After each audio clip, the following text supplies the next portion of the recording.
গ্রীষ্ম বর্ষা পিনিতি ভরসা। হ্যাঁ, পিনিত শপিং সিটি। নমস্কার, আপনারা দেখছেন হুগলি আপডেট। আপনাদের সঙ্গে আমি উষা। আসছি খবরে। হুগলির দাঁতপুর ধনিয়াখালীতে টর্নেডোর দাপট, খড়ের টালির চাল উড়ে গেল, ভেঙে পড়ল গাছ, বিদ্যুৎ খুঁটি। হুগলির দাঁতপুরের মাকালপুর গ্রাম পঞ্চায়েতের আলিপুর গ্রামে টর্নেডোর দাপট ভেঙে পড়ে একাধিক গাছ, বাড়ি, বিদ্যুতের খুঁটি। গতকাল সন্ধ্যায় কালবৈশাখীর ঝড় বৃষ্টির মধ্যেই হঠাৎ ঘূর্ণিঝড়ের সব লন্ডভন্ড হয়ে যায়। এদিন সকাল থেকেও মেঘ করেছিল আকাশে। হঠাৎই ঝড় বৃষ্টি শুরু হয়, তাতে উদ্ধার কাজে সমস্যা দেখা দেয়। অনেক বাড়ির চাল উড়ে যায়। আলিপুর গ্রামে অনেক গাছ ভেঙে পড়ে, বিদ্যুতের খুঁটি উপড়ে যায়। একজন আহত হয়েছেন, তাকে স্থানীয় হাসপাতালে নিয়ে যাওয়া হয়। ঘটনাস্থলে যান পোলবা দাঁতপুরের ভিডিও জগদীশ বাবু, ওসি দাঁতপুর অভিষেক চৌধুরী সহ স্থানীয় পঞ্চায়েত ও ব্লক প্রশাসনের লোকজন। ঘূর্ণিঝড়ে ধনিয়াখালী সোমসপুর ২ নম্বর গ্রাম পঞ্চায়েতে সিটি পলাশী গ্রাম সহ ধনিয়াখালীতে অনেকগুলি কাঁচা বাড়ির চাল উড়ে যায়। এই বিষয়ে বিডিও অফিসার আরো কি জানাচ্ছেন শুনবো।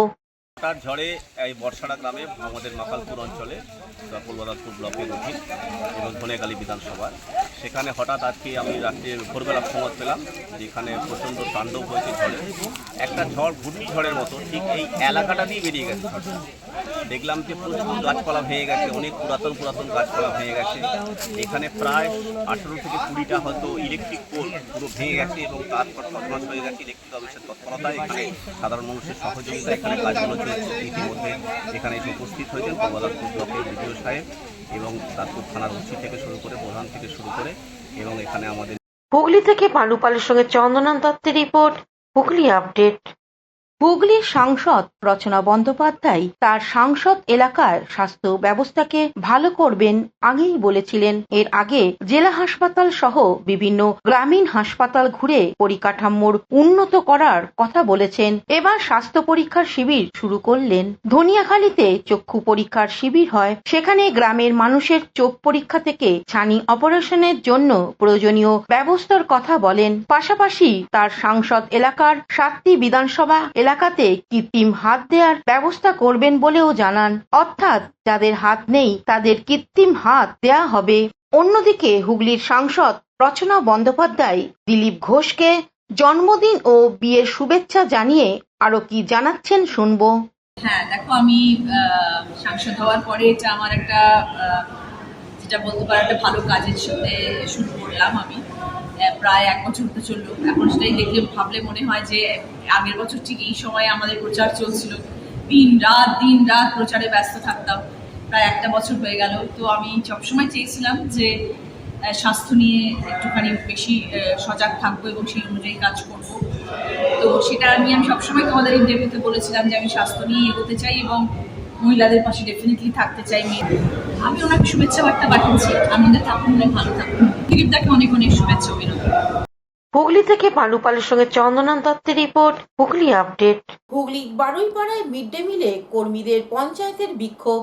হুগলির বারুইপাড়া গ্রাম পঞ্চায়েতের পলতাগড় স্কুলে মিড ডে মিল কর্মী রিন্টু মুখার্জিকে পরিকল্পিতভাবে ছাঁটাই করা হয়েছে।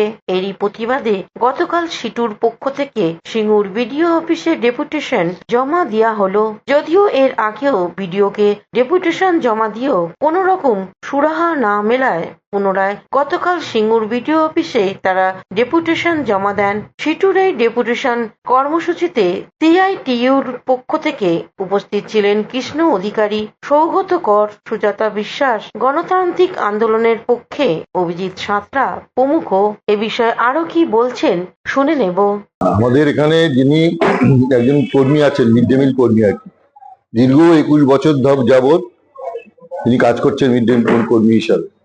এবং মিড ডে মিল কর্মীদের মধ্যে সাধারণত এই মানুষগুলো যেভাবে নিযুক্ত হয়েছিলেন তার পেছনে ইতিহাস আছে। যে সবচেয়ে এলাকার মধ্যে সবচেয়ে দরিদ্র, সবচেয়ে পিছিয়ে পড়া, সবচেয়ে অসহায় মানুষগুলোকে আমরা খুঁজে বার করা হয়েছিল সেই সময়। কৌশিক ঘোষের রিপোর্ট, হুগলি আপডেট। হুগলির শেওড়াফুলি রেল স্টেশনে আন্ডারপাস সারা বছর জল জমে, সাধারণ মানুষের উঠছে না বিশ্বাস। হুগলি জেলার ব্যস্ততম এবং গুরুত্বপূর্ণ স্টেশনগুলির মধ্যে একটি শেওড়াফুলি রেলওয়ে স্টেশনের কাছে অবস্থিত আন্ডারপাসটি গত 50 বছর ধরে জলাবদ্ধতার সমস্যার সম্মুখীন হচ্ছে। এই আন্ডারপাস, যা প্রতিদিন হাজার হাজার 2 চাকার এবং 4 চাকার যানবাহনের প্রধান রুট, এখন একটি গুরুতর বিপদের পরিণত হয়েছে। শেওড়াফুলি কেবল একটি প্রধান পাইকারি সবজি বাজার এবং বাণিজ্য কেন্দ্রই নয়, বরং ভক্তদের তারকেশ্বর ধামে যাওয়ার প্রধান পথও বটে। তা সত্ত্বেও ড্রেনের নোংরা জল আন্ডারপাসে জমে থাকে, যার ফলে যানবাহন চলাচলে ব্যাপক বিঘ্ন ঘটে। স্থানীয়রা বলছেন, কয়েক দশক পরেও এই সমস্যার কোনো সমাধান খুঁজে পাওয়া যায়নি। এই আন্ডারপাসটি অ্যাম্বুলেন্স, স্কুল যানবাহন, ব্যবসায়িক যানবাহন এবং সাধারণ জনগণ প্রতিদিন এই পথে যাতায়াত করে, কিন্তু নোংরা জল এবং খারাপ রাস্তার কারণে প্রতিদিন দুর্ঘটনা ঘটছে। এটা সম্পূর্ণ রেলের ব্যর্থতা, কেন্দ্রীয় সরকারের ব্যর্থতা। যারা সবসময় হিন্দুত্ব নিয়ে কথা বলে, আপনারা শুনবেন যে তাদের উন্নয়ন নিয়ে কোনো কথা নেই, সবসময় তারা হিন্দুত্ব নিয়ে কথা বলছে। তাহলে এই জায়গায় বলি যে আজকে চড়কের মতো প্রোগ্রাম, 2-3 আগে রামনবমীর মতো অনুষ্ঠান গেল, যেখানে হিন্দুদের এত বড় অনুষ্ঠান, যেখানে হনুমান জয়ন্তী গেল, সেই জায়গায় মানুষ কিভাবে এই জল মারিয়ে, নোংরা জল, আবর্জনার জল, এই জল মারিয়ে তাদের যেতে হচ্ছে, সত্যি আমাদের খারাপ লাগছে। হুগলি থেকে চন্দ্রনাথ দত্তের রিপোর্ট, হুগলি আপডেট। এখন নিয়ে নেব বিজ্ঞাপন বিরতি। বিরতির পর ফিরে আসছে খবরে। শীত, গ্রীষ্ম, বর্ষা, বিনীতি ভরসা। হ্যাঁ, বিনীত শপিং সিটি। যে কোনো মরশুমের রেডিমেড জামা কাপড় পাওয়া যায় একই ছাদের তলায়। ছোট থেকে বড়, পুরুষ, মহিলা ও শিশুদের একমাত্র নির্ভরযোগ্য প্রতিষ্ঠান। শীতকালীন যে কোনো শাড়ি, জিন্স, টপ, কুর্তি, চুড়িদার, পাঞ্জাবি মানেই বিনীত শপিং সিটি। আখন বাজার, চুঁচুড়া, Hooghly. Enjoy a weekend at Vedam, the paradise of peace. A home away from home.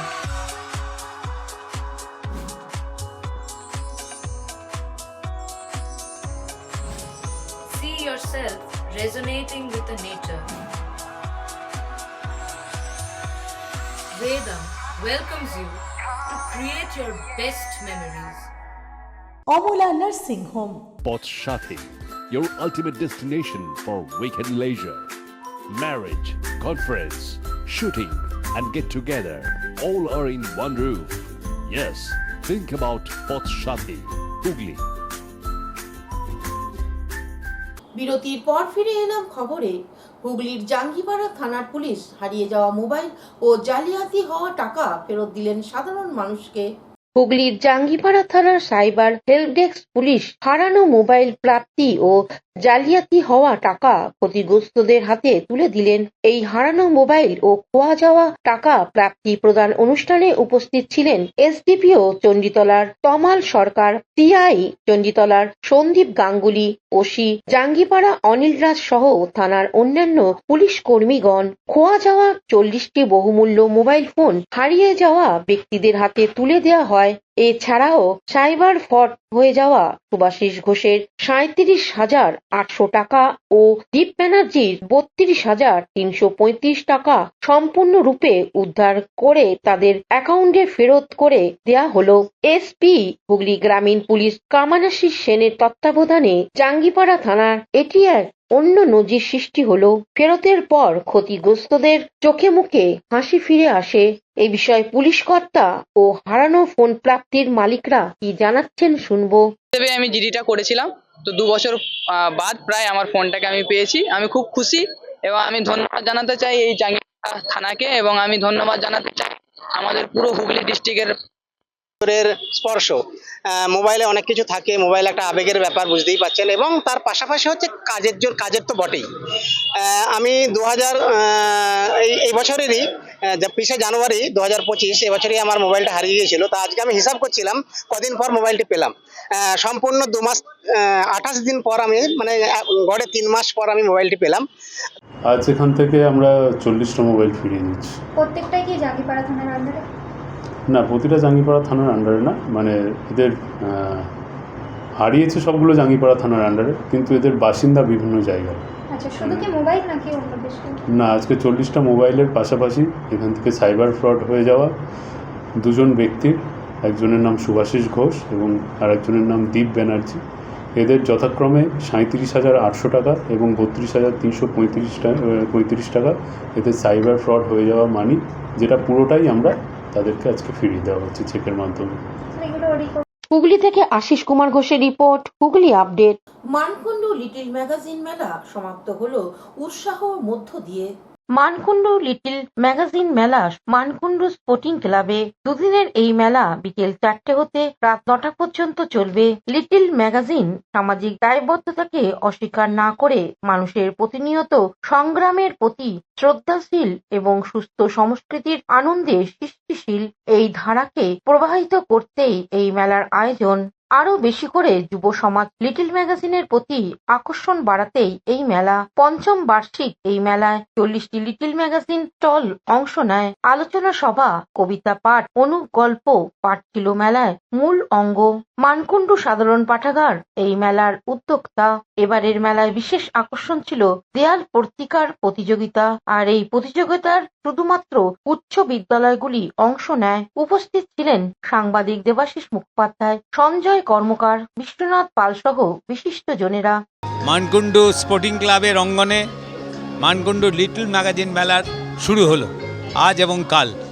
আজকে মোটামুটিভাবে দেখতে পাচ্ছি 30টার মতো স্টল এসছে, লিটল ম্যাগাজিন স্টল, এবং মানুষের জনসমাগমও যথেষ্ট ভালো। এবং এখানে এই যা আজকে এসেছে, এই যে মানুষের উদ্দীপনা, কৌতূহল, এবং বিশেষ করে চোখে পড়ছে শিশু কিশোর কিছু এসেছে। তার মানে আমাদের আশ্বাসের জায়গা, বিশ্বাসের জায়গা যে না, সব কিছু হারিয়ে যায়নি, এখনও চলবে। মঞ্চে অনুষ্ঠান চলছে, সেই সঙ্গে এখানে প্রত্যেকটা স্টলে প্রচুর ভিড় দেখতে পাচ্ছি। এটা খুব আশার কথা। এবং সবচেয়ে বড় কথা যে এটা আর একটা জিনিস, এখানে স্কুলে যে এখনও দেয়াল ম্যাগাজিন হয় সেটা আমরা হয়তো জানতাম না, কিন্তু এখন দেখতে পাচ্ছি এখানে এরা এনেছে অন্তত 14টা-15টা দেয়াল ম্যাগাজিন স্কুল থেকে তুলে এনেছে। এবং সেই দেয়াল ম্যাগাজিনগুলো আজকে অত্যন্ত সুন্দর করে সাজানো। এই ব্যাপারটা আমাদের প্রত্যেকের ভালো লেগেছে, খুব সুন্দর। এরা এগিয়ে চলুক, এটি কামনা করি। আমার নাম গৌর বৈরাগী।